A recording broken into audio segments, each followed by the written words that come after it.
Malayalam big boss season 7 ലൈവിൽ ഇപ്പോൾ നടന്നുകൊണ്ടിരിക്കുന്നത്. അങ്ങനെ എല്ലാവരും കൂടെ അനുമോളെ നിർത്തി ചോദ്യം ചെയ്യാണ്. ബിന്നി ചോദിക്കുന്നുണ്ട്, ഈ കാപ്പിപ്പൊടി അനുമോളെയാണ് ഞാൻ ഏൽപ്പിച്ചത്. ഇപ്പോൾ ദേ നെവിൻ്റെ മുമ്പിൽ ഈ കാപ്പിപ്പൊടി മുഴുവൻ തീർന്നിരിക്കുകയാണ്. ഇതിന് ഉത്തരവാദി അനുമോൾ തന്നെയാണ്. എൻ്റെ അടുത്താണ് നെവിൻ കിടക്കുന്നത്, അതുകൊണ്ട് തന്നെയാണ് ഞാൻ അനുമോളുടെ കയ്യിൽ ഇത് കൊടുത്തത്. അനുമോൾ സൂക്ഷിക്കുമെന്ന് കരുതി. ഇപ്പോൾ ദേ അവിടെ നെവിൻ്റെ മുമ്പിലാണ് ഇതിരുന്നത്. ഇത് ആരാണ് എടുത്ത് കുടിച്ചതെന്ന് അറിയണം. അപ്പോൾ അഭിലാഷ് ഭയങ്കര ദേഷ്യപ്പെട്ട അനുമോളോട് പറയേണ്ടത് ഇത് അനുമോളുടെ ഉത്തരവാദിത്വം തന്നെയാണ്. അനുമോൾ ഇത് പറഞ്ഞേ പറ്റൂ ആരാണ് കുടിച്ചതെന്ന്. അപ്പോഴേക്കും നെവിൻ പറയുന്നുണ്ട്, അനുമോൾ പ്രതികരിക്കാതിരിക്കുന്നുണ്ടെങ്കിൽ അനുമോൾ ഇങ്ങനെയൊന്നും അല്ല, അനുമോൾ പ്രതികരിക്കാതിരിക്കുന്നുണ്ടെങ്കിൽ എന്തെങ്കിലും ഒരു കാര്യം ഉണ്ടാവും, അത് അനുമോൾക്ക് കറക്റ്റായിട്ട് അറിയാമെന്ന് പറയുന്നുണ്ട്.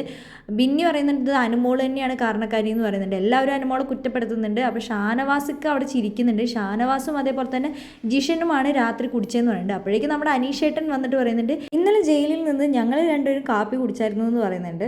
അപ്പോഴേക്കും നമ്മുടെ അഭിലാഷിന് ഭയങ്കര ദേഷ്യം വരുന്നുണ്ട്. അഭിലാഷ് പറയുന്നുണ്ട് ഷാനവാസും അതേപോലെ തന്നെ നെവിനുമാണ് ഇതെടുത്ത് കുടിച്ചത്, അത് അവർ സമ്മതിക്കട്ടെ എന്ന് പറയുന്നുണ്ട്. നീ കണ്ടോ ഞങ്ങൾ കുടിക്കുന്നതെന്ന് വെച്ചിട്ട് നെവിൻ നമ്മുടെ അഭിലാഷിൻ്റെ നേരെ വരുന്നുണ്ട്. അങ്ങനെ പരസ്പരം അങ്ങോട്ടും ഇങ്ങോട്ടും കൂടെ ഉന്തും തള്ളുമൊക്കെ ആവുന്നുണ്ട്. ബിഗ് ബോസ് രണ്ടുപേരോടും വേറെ മാറിയിരിക്കാൻ പറയുന്നുണ്ട്. രണ്ടുപേരും ഭയങ്കര ദേഷ്യപ്പെടുന്നുണ്ട്. നീ ഒരു കാപ്പിപ്പൊടീൻ്റെ കാര്യത്തിലാണ് എൻ്റെ ദേഹത്ത് കൈവച്ചതെന്ന് അഭിലാഷ് പറയുന്നുണ്ട്. നീയല്ല ആദ്യം തുടങ്ങിയെന്നൊക്കെ ജിഷൻ പറയുന്നുണ്ട്. അങ്ങനെ രണ്ടുപേരും അങ്ങോട്ടും ഇങ്ങോട്ടും ഭയങ്കര വലിയ രീതിയിലുള്ള ഒരു ഫൈറ്റായി മാറുകയും ചെയ്തിട്ടുണ്ട്. അങ്ങനെ ബിഗ് ബോസ് രണ്ടുപേരോടും കൺസെഷൻ റൂമിലേക്ക് വരാൻ പറഞ്ഞിട്ടുണ്ട്.